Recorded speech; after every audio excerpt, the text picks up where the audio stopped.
വനവേടൻ വീശിയ വലയിൽ വീണു മണിമുത്തുമുള്ളിൽ ഞെരിഞ്ഞു താണു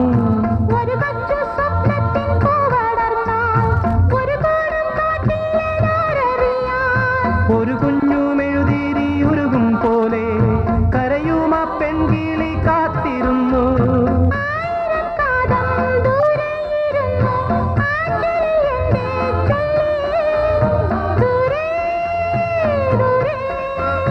പെൺകിളി കാത്തിരുന്നു